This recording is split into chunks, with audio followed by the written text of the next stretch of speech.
কথায় আছে মায়ের মতন আপন কেউই হয় না, আর মায়ের স্থান কেউ দখল করতে পারে না।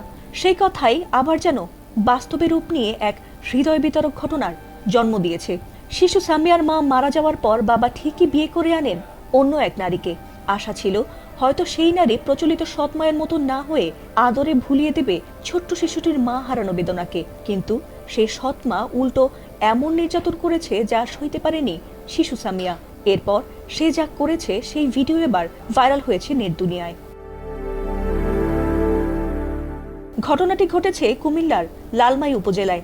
সেখানে সৎ মায়ের প্রতিদিনের নির্যাতন সইতে না পেরে মায়ের কবরের সামনে গিয়ে চিৎকার করে কান্নায় ভেঙে পড়েছে সামিয়া নামের বছর 12-র এক মাহারা এতিম শিশু।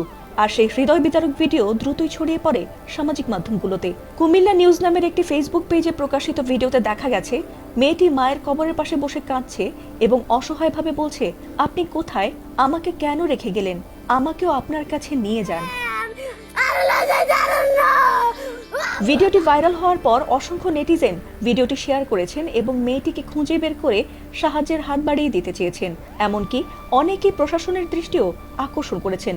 আর তাতেই ঘটনাটি আমলে নিয়ে দ্রুত ব্যবস্থা নেন লালমাই উপজেলা নির্বাহী কর্মকর্তা উম্মে তাহমিনা মিতু। পরবর্তীতে মঙ্গলবার শিশুটিকে সহ তার সৎমা আয়েশা আক্তারকে উপজেলা নির্বাহী কর্মকর্তার কার্যালয়ে হাজির করা হয়। এ সময় তিনি দেশবাসীর কাছে ক্ষমা প্রার্থনা করে ভবিষ্যতে এ ধরনের আচরণ না করার প্রতিশ্রুতি দেন।